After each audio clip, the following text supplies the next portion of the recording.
Καλώς ήρθατε στην εκπαίδευση του μέλλοντος. Στο βίντεο αυτό θα σας παρουσιάσουμε τις δυνατότητες αλλά και τον τρόπο χρήσης της εκπαιδευτικής πλατφόρμας του φορέα μας αναφορικά με το γνωστικό αντικείμενο των βασικών ενιών πληροφορικής. Η εκπαιδευτική δέσμη βασικές έννοιες πληροφορικής αναφέρεται στις βασικές αρχές των τεχνολογιών πληροφορικής και επικοινωνίας του ΠΟΕ.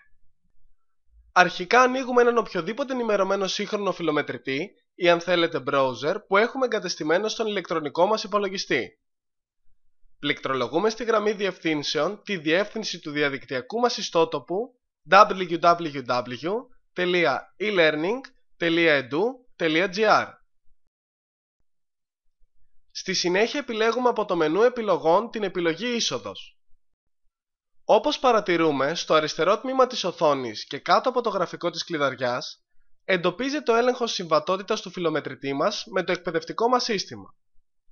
Ένα απλό κλικ στη λέξη συμβατότητα αρκεί για να εμφανιστούν τα επιμέρους χαρακτηριστικά.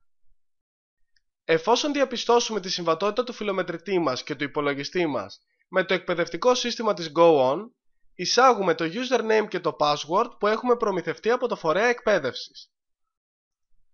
Στην αρχική οθόνη, το σύστημα μας δίνει τη δυνατότητα με ένα κλικ να επιλέξουμε το εκπαιδευτικό πρόγραμμα το οποίο παρακολουθούμε. Τα εκπαιδευτικά προγράμματα εμφανίζονται στην αρχική μας οθόνη με τη μορφή κατακόρυφων τμήματων. Εφόσον επιλέξουμε το εκπαιδευτικό πρόγραμμα κάνοντας κλικ στην αντίστοιχη καρτέλα, εμφανίζεται σε μορφή λίστας το σύνολο των διαθέσιμων μαθημάτων υποενωτήτων, εκ των οποίων αποτελείται η εκπαιδευτική δέσμη του φορέα μας. Η εκπαιδευτική δέσμη βασικές έννοιες πληροφορικής χωρίζεται σε 6 βασικές υποενότητες, οι οποίες παρουσιάζονται στον υποψήφιο με τη μορφή βιντεομαθημάτων.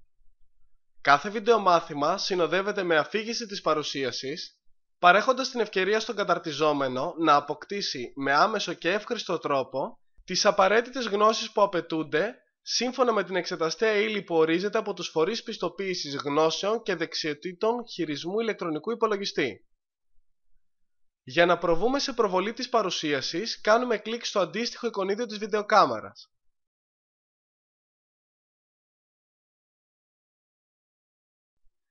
Η κάθε υποενότητα επίσης συνοδεύεται από ασκήσεις κατανόησης και εμπέδωσης των φαινομένων που συνάντησε ο καταρτιζόμενος.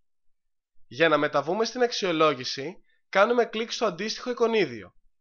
Κάθε αξιολόγηση στην εκπαιδευτική πλατφόρμα της GoOn έχει συγκεκριμένο χρόνο εκτέλεσης, που σκοπό έχει να αναπτύξει την ικανότητα διαχείρισης του χρόνου των υποψηφίων, παράγοντας ιδιαίτερα σημαντικό στις τελικές εξετάσεις πιστοποίησης.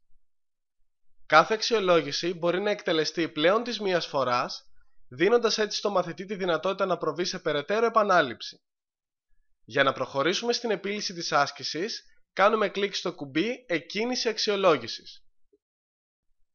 Στο πάνω αριστερό τμήμα της οθόνης μας εμφανίζεται ο υπολοιπόμενος χρόνος εκτέλεσης της άσκησης. Με το πέρας του χρόνου αυτού, η αξιολόγηση υποβάλλεται αυτόματα. Μετά την υποβολή των απαντήσεων, η εκπαιδευτική μας πλατφόρμα εμφανίζει με πράσινα γράμματα τις σωστές απαντήσεις μας και με κόκκινα τις λανθασμένες. Με την υποβολή της κάθε αξιολόγησης μπορούμε να δούμε τα αποτελέσματα βαθμολογία στο πάνω αριστερό τμήμα της οθόνης. Ο βαθμός αυτός πρέπει να ξεπερνά το 70% ώστε να θεωρείται επιτυχής η επίλυση της άσκησης. Τέλος, εμφανίζεται ένα ιστορικό επαναλήψεων της κάθε αξιολόγησης. Στην κλήρωση των βιντεομαθημάτων και των αξιολογήσεων, η εκπαιδευτική μας πλατφόρμα παρέχει τη δυνατότητα στον καταρτιζόμενο να τυποποιήσει τις γνώσεις που απέκτησε, απαντώντας σε μια σειρά από τεστ προσομοίωσης, simulation tests. Τα τεστ αυτά προσομοιώνουν το περιβάλλον εξετάσεων, στο οποίο καλείται να εξεταστεί ο υποψήφιος για την απόκτηση της πιστοποίησης γνώσεων και δεξιοτήτων χειρισμού ηλεκτρονικού υπολογιστή που δίνεται από τον εκάστοτε φορέα. Συμπεριλαμβάνονται 40 ερωτήσεις πολλαπλών επιλογών, δομημένες στην ύλη και των 6 υποενωτήτων της εκπαιδευτικής δέσμης, στις οποίες ο καταρτιζόμενος πρέπει να απαντήσει εντός 45 λεπτών. Η διαδικασία εκκίνησης των τεστ προσομοίωσης και εμφάνισης των ορθών και λανθασμένων απαντήσεων από την εκπαιδευτική πλατφόρμα είναι όμοια με αυτή που παρουσιάστηκε παραπάνω.